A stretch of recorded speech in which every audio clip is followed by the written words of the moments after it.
অনেক দিন আগের কথা। কোনো এক গভীর জঙ্গলের ধারে ছোট্ট একটা গ্রামে বাস করত রূপা নামের এক মেয়ে। রূপা ছিল শান্ত আর মিষ্টি স্বভাবের। গ্রামের সবাই তাকে ভালোবাসতো। কিন্তু সেই গ্রামের কাছেই এক অন্ধকার গুহায় থাকতো এক রাক্ষসী। রাক্ষসীটা দেখতে ছিল ভয়ঙ্কর, লম্বা লম্বা দাঁত আর ধারালো নখ। তার চোখ দুটো জ্বলন্ত আগুনের মতো। রাক্ষসীটা মাঝে মাঝেই গ্রামের আশেপাশে ঘুরে বেড়াত, আর সুযোগ পেলেই হাঁস মুরগি বা ছোটখাটো জীবজন্তু ধরে নিয়ে যেত। গ্রামবাসীরা ভয়ে তটস্থ থাকতো, একা একা কেউ জঙ্গলের ধারে কাছেও যেত না।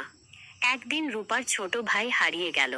রূপা অনেকক্ষণ ধরে তাকে খুঁজেও পেল না। কাঁদতে কাঁদতে সে জঙ্গলের দিকে গেল। হঠাৎ সে দেখল সেই ভয়ঙ্কর রাক্ষসীটা তার ভাইকে কোলে নিয়ে গুহার দিকে যাচ্ছে। রূপা ভয় পেয়েও সাহস হারাল না। সে রাক্ষসীর পিছু পিছু চলল।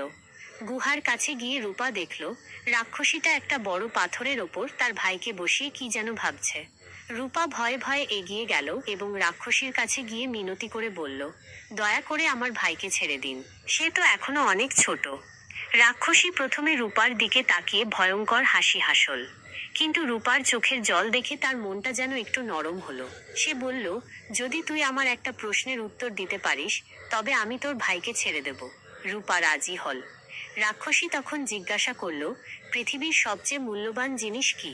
রূপা কিছুক্ষণ ভাবল, তারপর বলল, পৃথিবীর সবচেয়ে মূল্যবান জিনিস হলো ভালোবাসা আর বিশ্বাস। ভালোবাসা দিয়ে যে কোনো কঠিন হৃদয় জয় করা যায়, আর বিশ্বাসের ওপরই টিকে থাকে সব সম্পর্ক। রাক্ষসী রূপার কথা শুনে অবাক হলো। এমন ছোট একটা মেয়ের মুখে এত গভীর কথা শুনে সে মুগ্ধ হয়ে গেল।